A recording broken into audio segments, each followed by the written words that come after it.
We will find you acting on your best behavior. Turn your back on Mother Nature. Everybody wants to rule.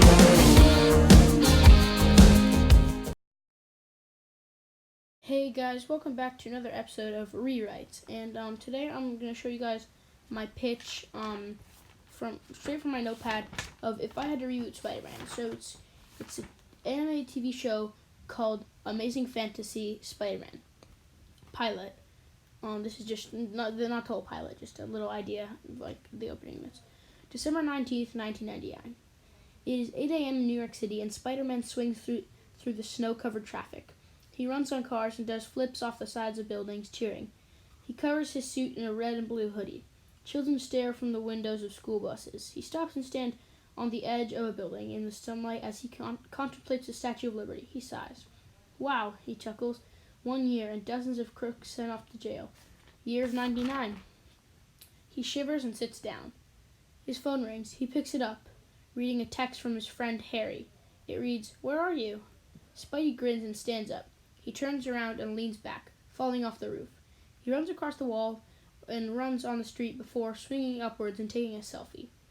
Alan, Liz, here. Barnaby, Lee, present. Epstein, Niles, yep. Lee, Genki. Identity theft is not a joke, Jim. No, it is. Genki, Lee, yes ma'am. A substitute teacher, Miss Weighing, takes attendance before she's interrupted by grunting from the hallway. Flash Thompson appears at the doorway, followed by a hassled Peter Parker. "Mr. Thompson, I suppose. What a pleasant surprise." She taps her foot on the ground. "Sorry, miss." He stares at the board. "Sorry about that, Miss Wang." "Oh, hello, Peter. Now both of you to your seats." The two head to the back of the class, and Flash punches Peter in the gut silently. Miss Wang notices this. "Mr. Thompson, room 307 after phys ed. But that's the—" "I am well aware." "And I have basketball." "I am also aware." 2 hours. Flash kicks his desk and sits down. After class, Peter is stopped in the doorway by the teacher. "Hey, Pete, I didn't like that earlier. Has this Thompson guy been causing problems?" No, it's fine. But thanks a lot, Anne. Really." She scratches his back. "Alrighty, see you at home, bud." Peter chuckles and jogs to his locker. There, he finds his friend Genki. "Hey, guys," he says. Genki. "Yo, Pete, we have to finish the helicarrier, man. We haven't assembled the shell yet, and we have to finish before Christmas." Peter stares off into the distance at his crush, MJ, talking with her friends.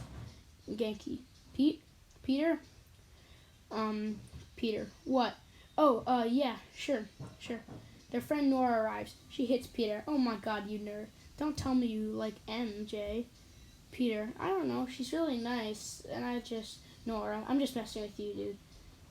She looks at Genki. "Nora, we still have to teach you a sense of humor, my friend." They walk down the school steps. Nora runs towards a nearby car. "Bye, guys. I'll see you in the next century, I guess." The two boys chuckle and high-five each other. "All right, man. Later," says Peter. Genki walks away as Peter steps into a back alley. He pulls his suit out of his backpack, and we get a montage of him attempting to don it. Once he finally puts it on, he swings through town. After only several minutes, he hears shots and screams. He turns around to find a raging fire in the lobby of a building. SWAT teams are deployed around the vicinity. As the web-slinger gets in closer, he sees a man wearing a green jumpsuit with a flaming jack-o'-lantern for a head. He is a few feet above the ground, standing on a hovercraft. He throws a grenade at a nearby police car. The car explodes, and the nearby cops are blasted by the impact. He cackles. "Hey, buddy." The criminal turns around to receive a punch in the face from Spider-Man. "Hey, man, what's with, burning noggin?" The thief gets up. "I am the jack-o'-lantern, and this money is mine." "Well, okay." "No." A short battle insinuates and Spider-Man prevails. He leaves Jack-o'-lantern webbed up, but the crowd cheers him on. Peter arrives at the stoop of a large townhouse. He pulls out a key and walks in. "Eddie? Anne? Anyone home?" Silence.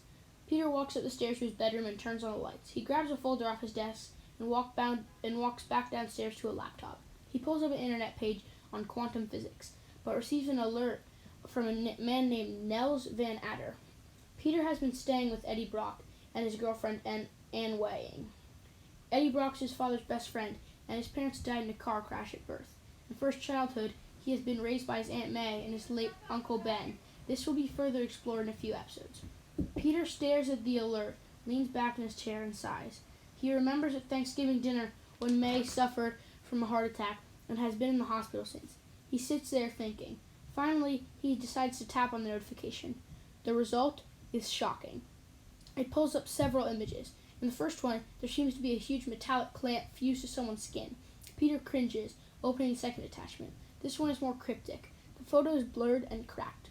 A huge green figure is pictured, and there seems to be burning objects all around it. The last one seems to be a legal document about a certain Aaron Davis. Peter examines the document and finds something shocking. Aaron Davis is the uncle of his classmate, Miles Morales. Peter closes the document and runs out of the apartment.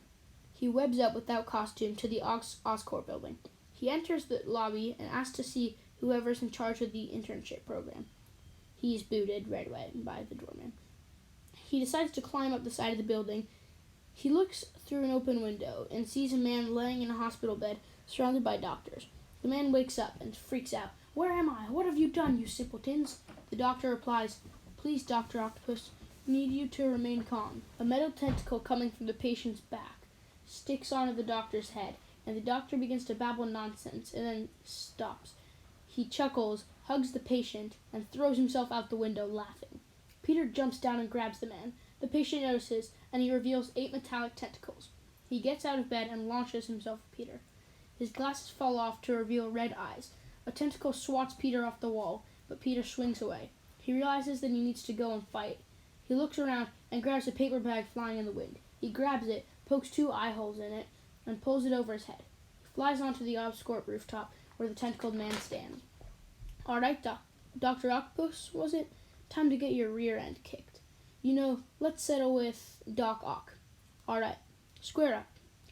I am Dr. Otto Octavius, the smartest man on Earth, you cretin, and you are going to die now."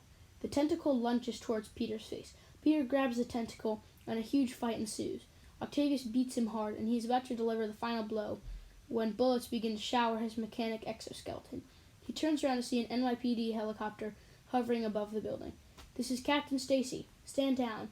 Octavius yells in rage, covers his face, and flies away. "Yo, man, you're coming with us." Peter gets up. "Well, what was I gonna... Oh, right. No." He swings away. He falls into an empty studio apartment. He webs up the door and falls to the ground, passing out. He wakes up to bang on the door.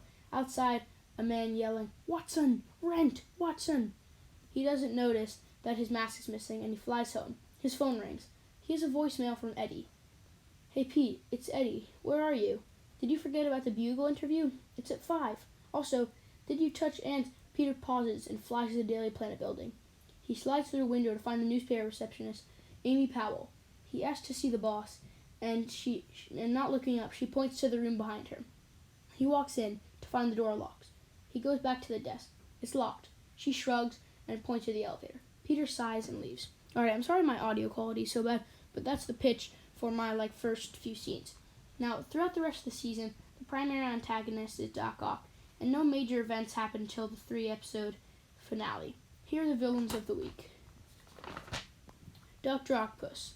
This is through episode by episode. Dr. Octopus, Chameleon, The Enforcers, Vulture. Then episode 5, there's 1 villain teased and 1 villain featured. Hobgoblin and Sandman is teased. The Spot, the Burglar for Origins Part 1, then Mysterio for Origins Part 2, Green Goblin and Black Cat, Dr. Octopus, Electro, Rhino, Lizard, Sandman, Black Cat, Scorpion and Tombstone, Kingpin, Kraven, Hydro Man.